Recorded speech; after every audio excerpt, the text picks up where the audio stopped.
Baik, bismillahirrahmanirrahim. Assalamualaikum warahmatullahi wabarakatuh. Alhamdulillahirrahmanirrahim. Puji dan syukur kita panjatkan kehadirat Allah Subhanahu wa Ta'ala. Karena dengan rahmat dan karunia-Nya kita bisa dipertemukan dalam kesempatan kali ini. Salawat serta salam semoga tetap tercurah limpahkan kepada Nabi kita, Nabi Muhammad SAW, teladan utama kita dalam akhlak dan ilmu. Sebelumnya, mohon izin kepada dosen pengampu filsafat pendidikan Islam, Bapak Dr. Iwan Magister Agama. Perkenalkan, nama saya Dewi Andini dengan NIM 248111006. Pada kesempatan kali ini, saya akan sedikit mempresentasikan mengenai materi prinsip-prinsip etika dalam pendidikan Islam.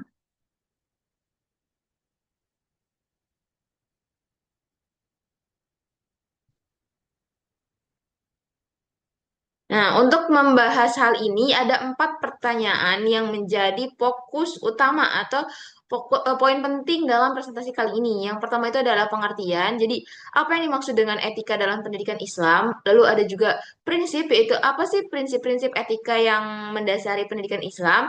Yang ketiga itu implementasi dan yang keempat itu tantangan. Jadi, apa tantangan yang dihadapi dalam menerapkan prinsip etika pendidikan masa kini?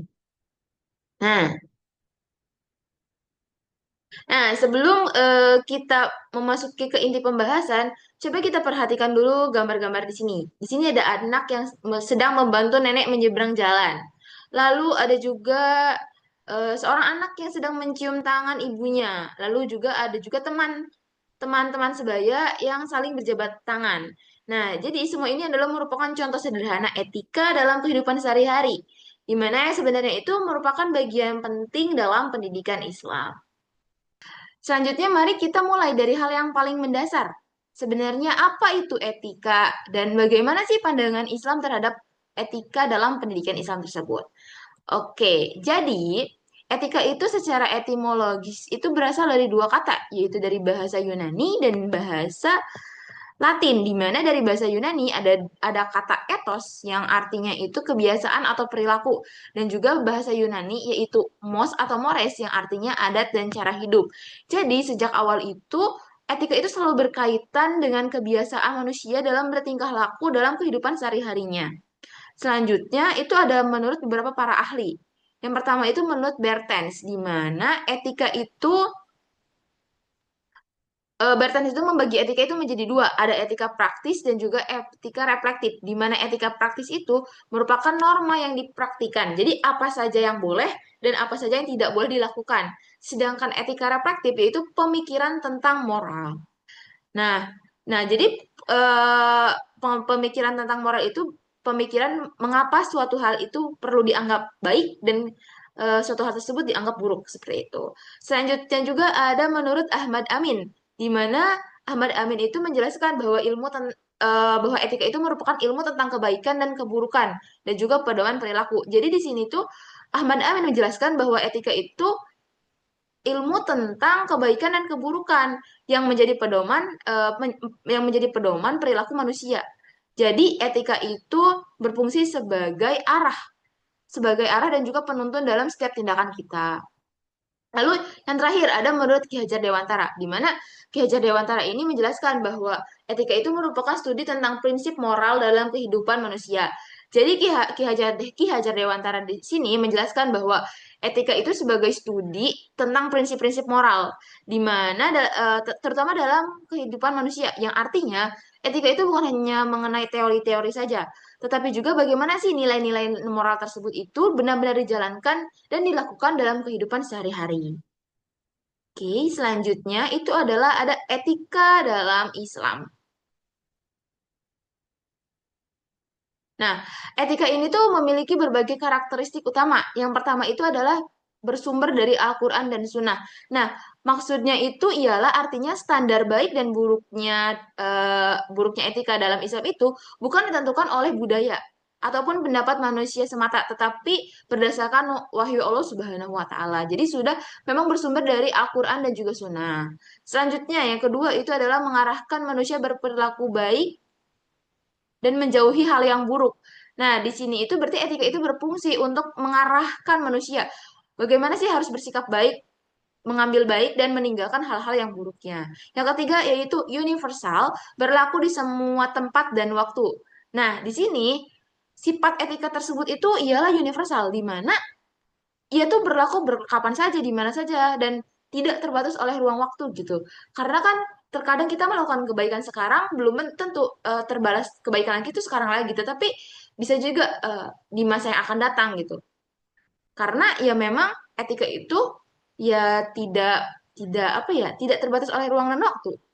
Nilai-nilai seperti kejujuran, amanah, dan juga kesabaran misalnya akan selalu relevan di masa lalu, sekarang ataupun masa depan, masa yang akan datang.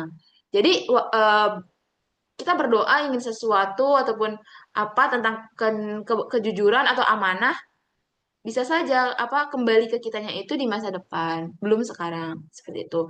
Selanjutnya adalah mengatur hubungan manusia dengan Allah, sesama makhluk dan alam. Jadi etika itu tuh mengatur seluruh hubungan. Jadi bukan hanya mengatur hubungan salah satunya saja, tetapi mengatur seluruh seluruh hubungan manusia dengan semesta alam ini seisinya seperti itu.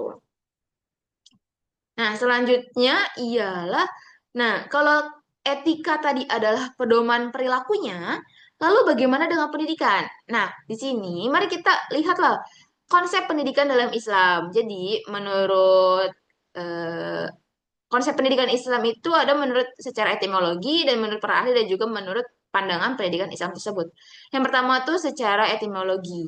Jadi, kalau kita bahas pendidikan secara etimologi, pendidikan itu berasal dari bahasa Yunani yang artinya pais dan agogos atau yang sering disebut pedagogi yang artinya memberi instruksi.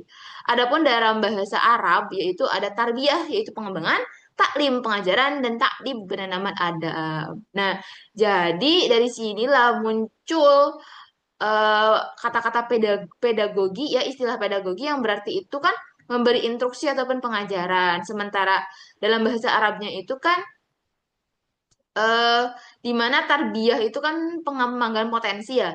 Kedua itu taklim itu pengajaran atau mengajarkan. Yang ketiga itu takdib yaitu penanaman adab. Jadi di sini sejak awal pendidikan Islam itu bukan hanya soal transfer ilmu saja, tetapi bagaimana sih membentuk kepribadian melalui adab. Karena di sini dari bahasa Arab aja tuh pendidikan itu bukan hanya belajarnya aja, tetapi ada pengembangannya, ada pengajarannya, dan ada penanaman adabnya.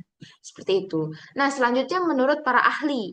Nah, menurut para ahli ke banyak sekali pendidikan, pengertian-pengertian dan definisi-definisi pendidikan. Salah satunya itu menurut Ahmad D. Marimba di mana pendidikan Ahmad De Marimba menjelaskan bahwa pendidikan itu adalah bimbingan sadar fisik dan rohani untuk membentuk kepribadian utama.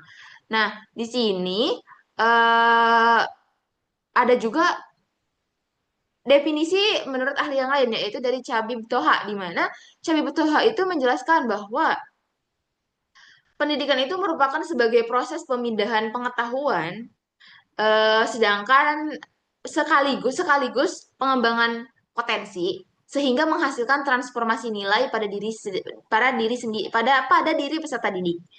Nah, jadi pada diri seseorang ataupun peserta didik tersebut. Nah, jadi kalau kita tarik lebih luas lagi, pendidikan Islam itu merupakan bimbingan jasmani dan rohani yang berdasarkan ajaran Islam. Nah, yang nantinya yang nantinya membentuk kepribadian utama menurut ukuran Islam tersendiri. Dan juga untuk mengintegrasikan kok bingung. Sorry, sorry. Nanti kita cut sampai situ. Oke. Nah, oke. Kalau kita tarik lebih luas, itu pendidikan Islam itu adalah bimbingan jasmani dan rohani berdasarkan ajaran Islam untuk membentuk kepribadian utama seorang muslim. Jadi di dalamnya itu terintegrasi ilmu, iman, akhlak sehingga tidak hanya melahirkan orang-orang cerdas secara intelektual, tetapi juga berakhlak ilmu dan juga bermulia. Bahkan dalam Undang-Undang Sistem Pendidikan Nasional, tepatnya pada Undang-Undang Nomor 2 Tahun 1989, Pasal 39A, di situ ditegaskan bahwa pendidikan agama adalah bagian wajib dalam kurikulum nasional. Yang artinya negara pun mengakui bahwa pendidikan agama itu merupakan pondasi karakter bangsa, seperti itu. Oke, selanjutnya itu adalah hubungan etika dan pendidikan Islam. Nah, jadi kalau etika adalah pedoman, pendidikan adalah proses membentuk manusianya. Lalu ada pertanyaan nih, bagaimana sih hubungan keduanya gitu ya? Nah, di sini hubungan etika dan pendidikan Islam. Jadi, etika dan pendidikan Islam adalah dua hal yang tidak bisa dipisahkan. Karena pendidikan Islam itu tidak hanya mentransfer ilmu dan juga penanaman akhlak, tetapi juga membentuk insan berpengetahuan dan juga bermoral. Di mana nilai-nilai yang ditanamkan dalam pendidikan Islam itu seperti kejujuran, keadilan, kasih sayang, kesabaran, yang kemudian berfungsi sebagai pedoman agar semua ilmu yang didapatkan itu dan dipelajari itu benar-benar membimbing pada perilaku baik dalam kehidupan sosialnya ataupun dalam kehidupan sehari-harinya. Nah, dengan pendidikan Islam yang berlandaskan etika ini, kita bisa membentuk kepemimpinan yang adil dan bertanggung jawab. Bahkan etika ini berperan penting dalam menyelesaikan suatu konflik ataupun menumbuhkan sikap toleransi dan juga menciptakan perdamaian. Nah, sebaliknya, orang yang cerdas tanpa moral justru itu bisa menjadi masalah dalam masyarakat. Maka dari itu, pendidikan Islam selalu menekankan bahwa ilmu itu harus berjalan beriringan dengan etika. Oke, selanjutnya adalah konsep pendidikan menurut filsuf Islam. Kalau kita lihat pandangan para filsuf Islam, mereka itu memiliki pemikiran yang mendalam mengenai pendidikan. Yang pertama itu ada Al-Ghazali, di mana menurut Al-Ghazali itu pendidikan adalah proses yang dikenal sebagai takziyatun nafs atau penyucian jiwa yang bertujuan untuk menciptakan individu yang baik secara moral dan berilmu, di mana guru itu dilihat sebagai contoh moral dan spiritual, bukan hanya sekedar penyebar ilmu.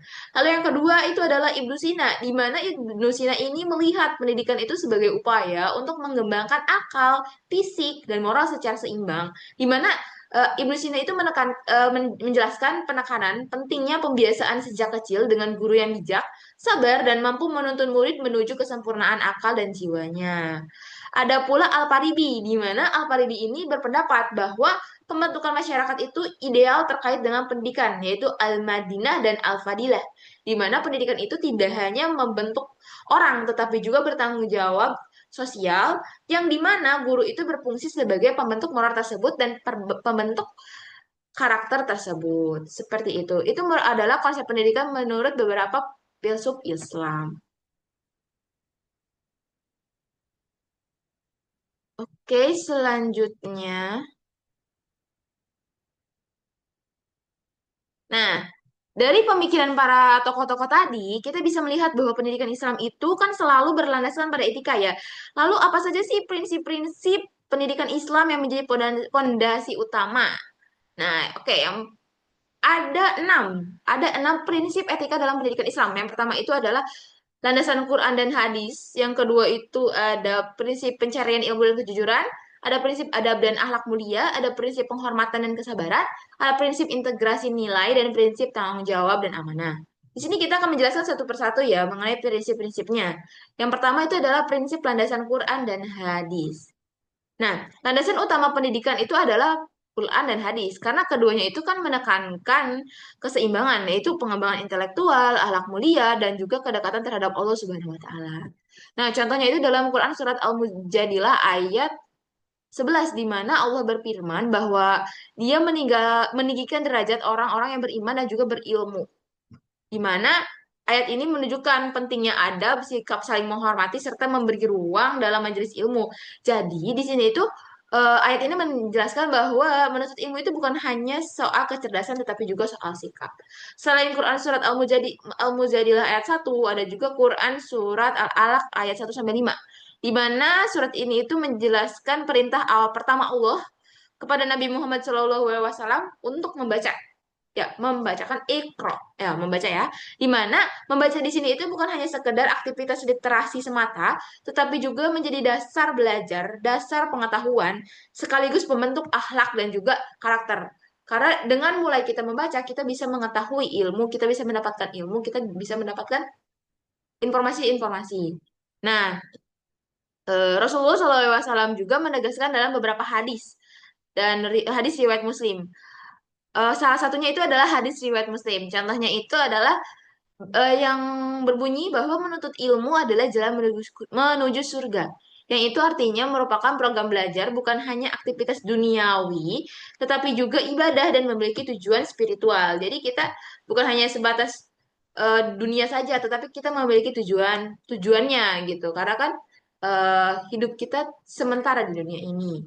Nah, selanjutnya itu adalah hadis riwayat Ahmad yang disebutkan pentingnya itu kasih sayang, menghormati yang tua, mengenal hak-hak ulama.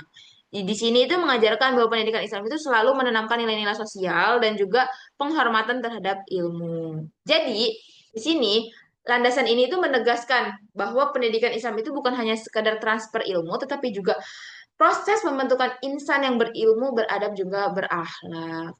Oke, selanjutnya itu adalah prinsip pencarian ilmu dan kejujuran. Nah, di sini menuntut ilmu dalam Islam bukan hanya aktivitas intelektual, tapi ibadah yang harus dilakukan dengan niat tulus dan kejujuran. Ilmu tanpa kejujuran akan kehilangan berkah dan manfaatnya. Jadi di sini tuh kita harus jujur ya dalam menuntut ilmu. Jadi jangan ada bohong-bohong dan lain sebagainya seperti itu. Lalu ada juga tujuannya, di mana tujuannya itu Rasulullah Shallallahu Alaihi Wasallam menegaskan bahwa menuntut ilmu itu merupakan kewajiban setiap orang Muslim. Jadi, artinya belajar itu bukan hanya diorientasikan untuk mencari keuntungan duniawi, tetapi juga sebagai jalan untuk mendekatkan diri kepada Allah dan memberi manfaat bagi orang lain juga. Nah, salah satunya itu di kitab Washoya yang menekankan pentingnya disiplin waktu, menghormati guru, bersikap tawadhu, serta menuntut ilmu dengan niat yang ikhlas. Nah, ada pula dalam Quran surat At-Taubah ayat 119. Di sini Allah memerintahkan orang-orang beriman untuk selalu bersama orang-orang yang benar. Jadi di sini tuh ayat ini tuh menunjukkan bahwa kejujuran itu adalah bagian dari integrasi moral dan juga ketakwaan yang harus dijaga baik oleh guru maupun siswa. Contohnya itu menjauhi plagiarisme, kecurangan, dan juga penyalahgunaan. Nah, disinilah sikap kejujuran itu tumbuh gitu.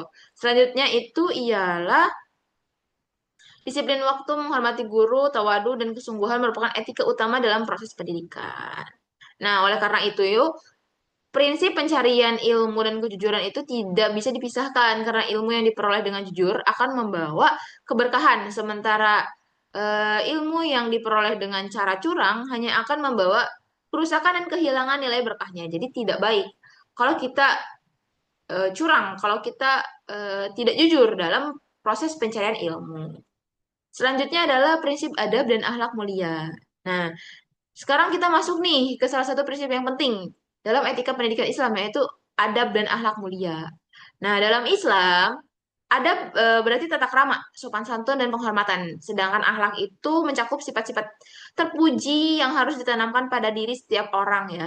Jadi, pendidikan itu tidak hanya dikenal sebagai proses tukar menukar ilmu, tetapi juga sebagai sarana membangun moralitas dan spiritualitas.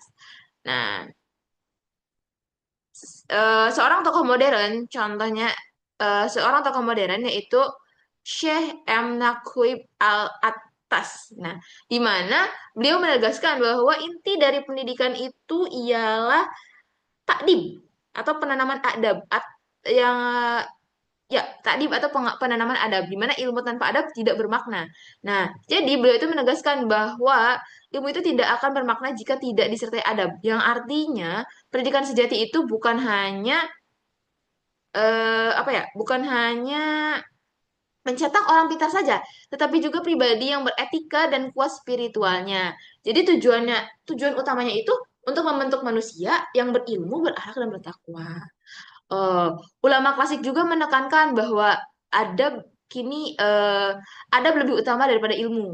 Nah, di mana karena itulah guru itu dipandang bukan sekedar penyampai ilmu saja, tetapi juga melainkan sebagai teladan moral, di mana murid pun diajarkan untuk mendahulukan adab sebelum menuntut ilmu. Jadi prinsip ini tuh sangat relevan di masa modern sekarang ya, karena pendidikan Pendidikan penelitian terbaru itu menunjukkan bahwa pendidikan agama Islam berbasis adab mampu membentuk karakter disiplin, sopan santun, dan juga tanggung jawab pada siswa. Jadi jelas prinsip adab dan akhlak ini bukan hanya teori, tetapi benar-benar praktis dalam mencetak generasi yang berilmu sekaligus berakhlak. Seperti itu.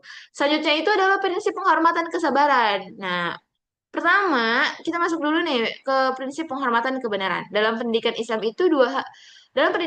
dua hal ini menjadi etika utama yang harus dijaga. Karena tajim atau penghormatan berarti menaruh atau menghormat pada guru, menghargai guru sebagai pembawa ilmu dan sabar. Kesabaran sebagai kunci dalam proses belajar yang bertahap. Jadi, kalau kita meremehkan guru secara tidak langsung, kita juga sedang meremehkan ilmu yang dibawanya. Nah, para ulama klasik bahkan sering mengatakan bahwa ilmu itu tidak akan bermanfaat tanpa adanya adab. Jadi, adab dan penghormatan ilmu adalah pintu masuk agar ilmu itu bisa melekat di hati. Nah, selanjutnya itu ialah perspektif filsafat pendidikan Islam. Yang pertama kesabaran, di mana kesabaran itu merupakan manifestasi spiritual. Nah, contohnya itu dalam Quran surat Al-Baqarah ayat 153, di mana di sini itu Allah menegaskan bahwa sabar adalah salah satu kunci pertolongan, yang artinya sabar bukan sekedar menahan diri, tetapi juga bentuk dari kekuatan spiritual. Nah, kalau kita lihat konteks sekarang ya, guru yang sabar itu akan membuat suasana kelas harmonis dan juga kondusif.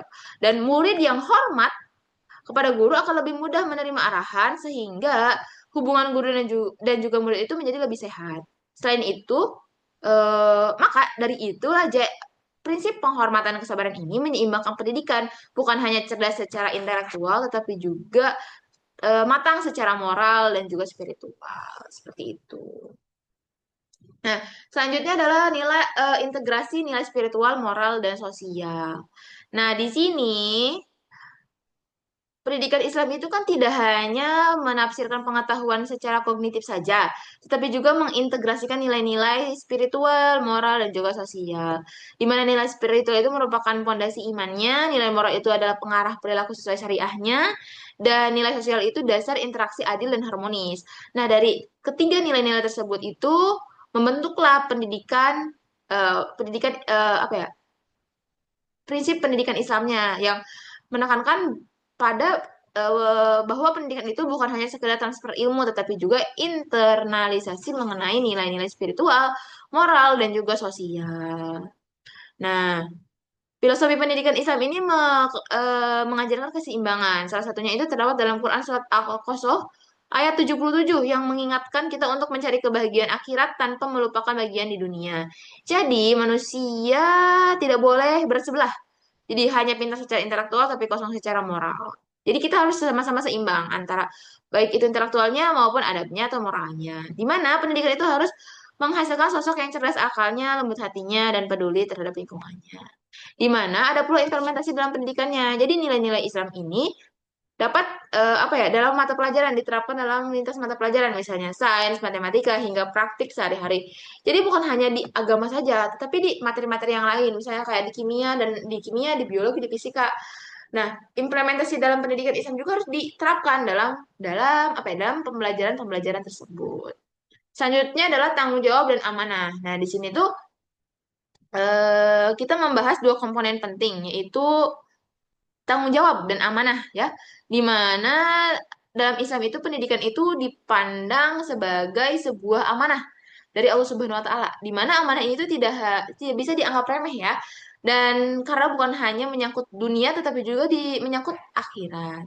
Makanya di sini pendidikan itu merupakan amanah dari Allah dan bukan sekedar transfer ilmu. Jadi semua pihak, baik itu orang tua, guru, lembaga maupun pemerintah, wajib menjaga dan melaksanakannya dengan benar. Nah, kalau kita kaitkan lagi dengan filsafat pendidikan Islam, ya, manusia itu disebut sebagai khalifah di bumi, yang tugasnya itu adalah memakmurkan bumi dengan ilmu, iman, dan juga akhlak. Jadi tanggung jawab pendidikan itu bukan hanya soal hubungan murid dan guru, tetapi juga hubungan dengan diri sendiri, masyarakat, dan juga lingkungan dan tentu saja dengan Allah Subhanahu wa Ta'ala. Nah, selain itu, ada pula ruang lingkupnya, di mana ruang lingkup dari pendidikan itu sangatlah luas, mulai dari iman, akhlak, fisik, akal, rohani, hingga sosial. Karena ilmu yang kita pelajari merupakan amanah yang kelak suatu hari nanti akan kita pertanggungjawabkan. Karena peserta didik itu perlu dibiasakan untuk jujur, ikhlas, dan bertanggung jawab dalam setiap hal sekecil apapun itu. Nah, selanjutnya itu ialah implementasi. Nah, setelah tadi kita membahas prinsip-prinsipnya, kita membahas mengenai implementasi. Jadi bagaimana sih implementasi prinsip etika tersebut dalam praktik pendidikannya? Nah, di sini kini ada peran pendidik dan peran peserta didik ya.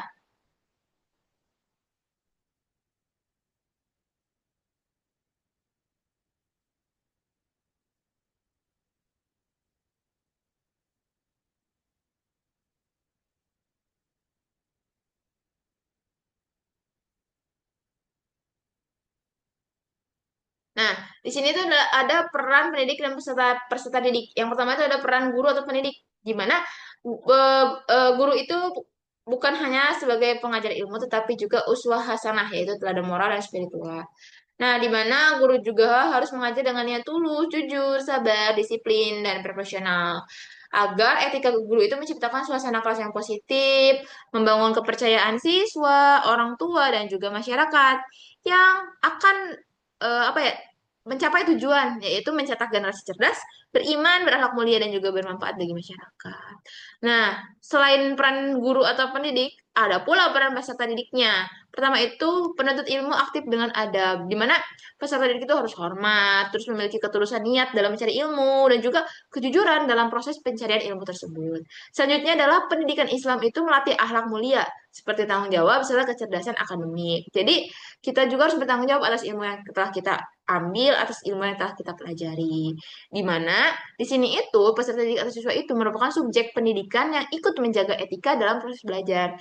Jadi bukan hanya kita menerima ilmu saja, menerima akhlak adabnya saja, tapi kita juga merupakan subjek untuk menjaga etika tersebut dalam proses dalam proses belajar kita. Nah, ada pula strategi integrasi etika dalam kurikulum dan pembelajaran, di mana integrasi dalam kurikulum itu menjelaskan bahwa pendidikan karakter berbasis nilai Islam itu tidak hanya di kelas, tapi juga kegiatan ekstrakurikuler. Nah, misal kayak di sekolah-sekolah gitu, terkadang ada ekstrakurikuler seperti rohis, kayak gitu, kayak yang apa ya, yang menyangkutkan nilai-nilai Islam seperti itu. Ada pula pelatihan guru, yaitu seminar dan lokakarya etika Islam untuk memperkuat kompetensi moral guru. Selanjutnya itu lingkungan sekolah Islami, yaitu dengan aturan yang jelas, disiplin, toleransi, dan penghargaan bagi siswa yang berakhlak baik. Jadi mungkin kayak ada reward-reward gitu ya, kan kadang ada beberapa yang sekolah itu yang aturannya tuh jelas gitu, kayak setiap Jumat ada yasinan bersama, sholat duha bersama, ataupun setiap pagi eh, sebelum belajar kita ngaji dulu gitu, tadarus dulu seperti itu. Lalu adalah sistem penilaian. Jadi di mana sistem penilaian itu tidak hanya fokus pada akademiknya saja, tetapi juga pada moral. Jadi yaitu seperti portofolio karakter, ada ataupun observasi guru. Dimana kan sekarang kalau dilihat ini kan ada kalau nilai lapor itu kan ada pengetahuan, ada keterampilan. Nah, di mana berarti pengetahuan itu kita di bagian akademiknya, nah keterampilan tersebutlah berarti dari karakter siswa, mengenai observasi guru terhadap siswa tersebut bagaimana, dan lain sebagainya. Oke, selanjutnya tantangan. Setelah tadi membahas mengenai pengertian, prinsip, juga implementasinya, pasti ada saja tantangan yang dihadapinya ya. Jadi apa saja sih tantangan yang dihadapi dalam menerapkan prinsip etika pendidikan Islam di masa kini? Nah, jadi ada juga tantangan dan juga solusi. Pertama, yaitu adalah arus globalisasi dan teknologi. Nah, di mana globalisasi itu memang membawa banyak sekali manfaat ya, tetapi juga menjadi menghadirkan tantangan baru gitu.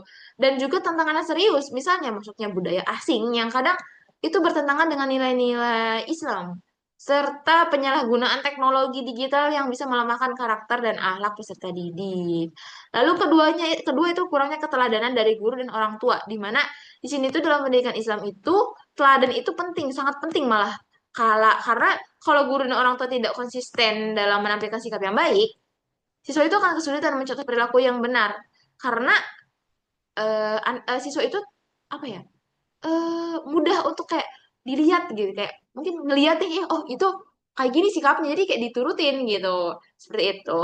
Selanjutnya adalah sistem pendidikan yang terlalu fokus pada akademik. Jadi di sini sering sering sekali ya sekolah-sekolah itu menekankan pencapaian nilai ujian itu dan prestasi akademik secara akademiknya saja gitu.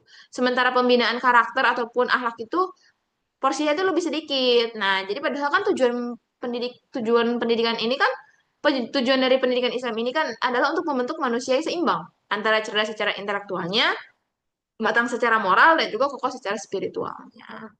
Nah, setelah tantangan-tantangan tersebut pasti ada solusinya. Jadi apa saja sih solusinya? Yang pertama, itu bisa dengan integrasi pendidikan karakter berbasis Islam dalam kurikulum dan kegiatan sekolah. Yang artinya pendidikan akhlak itu tidak boleh berdiri sendiri, tetapi juga masuk dalam semua mata pelajaran. Setiap kegiatan ekstrakurikuler, bahkan budaya sekolah sehari-hari. Seperti yang tadi sudah saya sebutkan juga, kayak itu tuh kayak eskul rohis, remaja, apa, yang hadroh dan lain sebagainya. Terus kebiasaan itu baca apa, ngaji bareng, sholat duha bareng, sebelum masuk kelas dan sebagainya. Lalu kedua itu adalah peningkatan kualitas pendidik. Jadi di sini guru itu perlu dibekali dengan pelatihan dan pengembangan diri agar tidak hanya menguasai materi, tetapi juga mampu menanamkan nilai-nilai Islam melalui sikap dan perilakunya. Selanjutnya adalah pemanfaatan teknologi digital. Nah, di sini ialah teknologi itu tidak harus dipandang sebagai ancaman sebenarnya. Karena kan di era global, di era teknologi yang sekarang yang begitu cepat, pasti banyak sekali gitu kayak perubahan-perubahan. Kita tuh jangan menganggapnya sebagai ancaman saja, tetapi kita juga bisa jadikan itu sebagai sarana gitu. Sebagai sarana untuk mendukung pembelajaran etika Islam.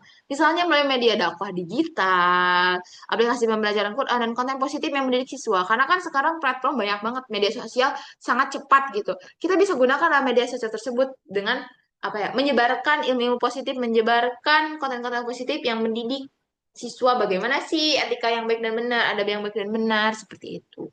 Selanjutnya adalah kolaborasi sekolah, keluarga, dan masyarakat. Nah, ini merupakan hal yang penting juga karena pendidikan akhlak itu tidak akan berhasil kalau hanya satu aja, hanya dibebankan kepada satu pihak, tapi memiliki porsinya berbeda-beda gitu, dimana kayak orang tua di rumah, masyarakat ketika kita main gitu, lalu juga apa, ketika di sekolah ada guru dan lain sebagainya yang seperti itu. Hal-hal seperti itu tuh membuat dukungan gitu, dukungan nilai agar nilai-nilai itu yang ditanamkan itu seimbang gitu, baik itu di lingkungan sekolah, lingkungan keluarga maupun di lingkungan masyarakat. Jadi meskipun tantangannya besar, jika ada kerjasama dan juga strategi yang tepat, penerapan etika pendidikan bisa berjalan lebih efektif dan juga berkelanjutan. Nah, ada pula analisis filosofis dan implikasi etika dalam pendidikan modern. Nah, kalau analisis filosofisnya itu kan pendidikan itu kan bukan sekedar transfer ilmu, tapi menekankan juga keseimbangan antara aspek kognitif, afektif, dan psikomotorik. Dan ilmu juga harus berorientasi pada pengabdian kepada Allah Subhanahu wa taala dan kemaslahatan manusia.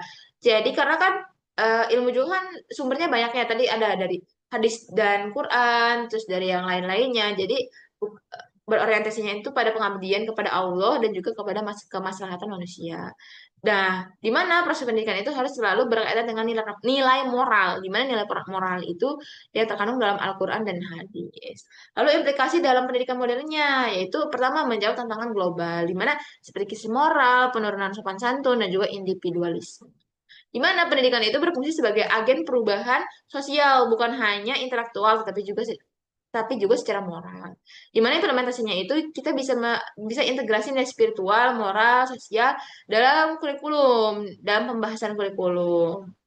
pembiasaan adab dan tanggung jawab sosial di sekolah, dan juga aktivitas ekstrakurikuler berbasis etika Islam. Seperti itu. Nah, kita sudah sampai ke penghujung materi, yaitu kesimpulan.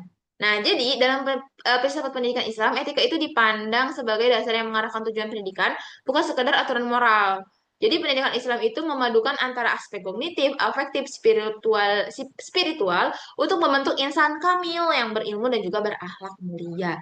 Di era modern ini, etika ini menjadi benteng menghadapi globalisasi dan krisis moral, sehingga pendidikan Islam itu berfungsi menanamkan nilai-nilai universal yang melahirkan generasi cerdas, berkarakter, dan bermanfaat bagi peradaban. Seperti itu. Nah, mungkin ada sedikit quotes dari Al-Ghazali, di mana beliau menyampaikan bahwa ilmu tanpa adab bagaikan api tanpa kayu bakar. Ia tidak akan memberi cahaya, bahkan bisa menimbulkan kebinasaan. Seperti itu. Ini adalah daftar pustaka yang saya gunakan dalam penyusunan PPT penyusunan PPT ini. Untuk lebih lengkapnya ada di makalah.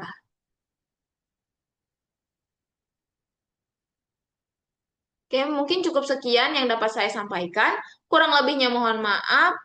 Wassalamualaikum warahmatullahi wabarakatuh.